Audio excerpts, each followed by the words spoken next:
ఉంటే లేదా కావల్సుకొని ప్రజల్ని మోసం చేయాలనే ప్రయత్నం చేస్తున్నారని నేను గట్టిగా వాళ్ళని చెప్పాలనుకుంటున్నా.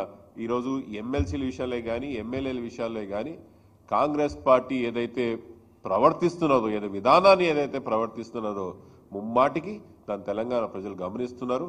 మీరు అడగొచ్చు ఇప్పుడు ఆ రోజు మీరు చేసిరు కదా మళ్ళీ వీళ్ళు చేస్తే తప్పేముందని కేటీఆర్ గారు మాట్లాడిన దాని మీద కూడా సేమ్ ముఖ్యమంత్రి గారు కూడా అదే మాట్లాడారు, కొంతమంది కాంగ్రెస్ నాయకులు అదే మాట్లాడారు. కానీ మీరు ఒకటి గమనించాలని నేను కోరుకుంటున్నా.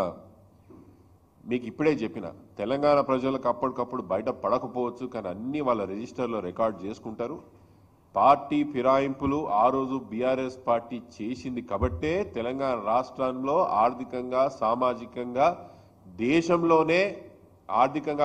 దేశంలోనే నంబర్ 1 స్థానంలో కూర్చోబెట్టిన కేసీఆర్ని కూడా ఓడగొట్టారు తెలంగాణ ప్రజలు.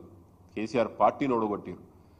మాకేదైతే గతి పట్టిందో ప్రతిపక్ష స్థానంలో ఏదైతే కూర్చోబెట్టిరో ప్రజలు మేము చేసినటువంటి చిన్న చిన్న పార్టీ మార్పిడి కార్యక్రమాల వల్ల కాంగ్రెస్ పార్టీ కూడా అదే మూలం చెల్లించక తప్పదని చెప్పి మీ అందరికి మనవి చేస్తున్నాం.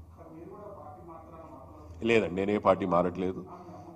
మా అమ్మగారు మారరు, నేను మారవండి. ఇద్దరు ఒకటే మాట ఉంటుంది. మేమేం పార్టీలు మారం.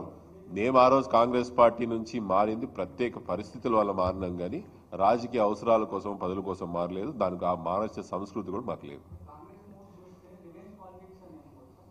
ముమ్మాటికి నేను రేవంత్ రెడ్డి గారు నిన్న మాట్లాడుతూ ఎక్కడైనా నేను కేసులు పెట్టినా అంటున్నాడు. కేసులు ఆయన పెట్టారు, పోలీసు వాళ్ళు పెడతారు. కేసులు ముఖ్యమంత్రి గారు స్వయంగా పెట్టారు, పోలీసు వాళ్ళు పెడుతున్నారు.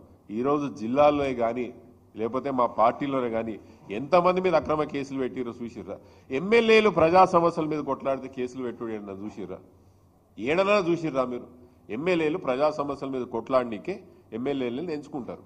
వాళ్ళు ప్రజా సమస్యల మీద కొట్లాడితే వాళ్ళ మీద కేసులు పెట్టుకుని ఇక్కడ చూసిండ్రా? తెలంగాణ రాష్ట్రంలో రివెంజ్ పాలిటిక్స్ నడుస్తున్నాయి. తెలంగాణ రాష్ట్రంలో రివెంజ్ పాలిటిక్స్కి పరాకాష్ఠ స్థాయి రేపు 6వ తారీఖు చేరబోతుంది. రేపు ఇద్దరు ముఖ్యమంత్రులు మీటింగ్ జరిగిన తర్వాత ఎందుకు పెట్టిండ్రు దాని సంగతి ఏందని తర్వాత చర్చించుకుందాం. Thank you.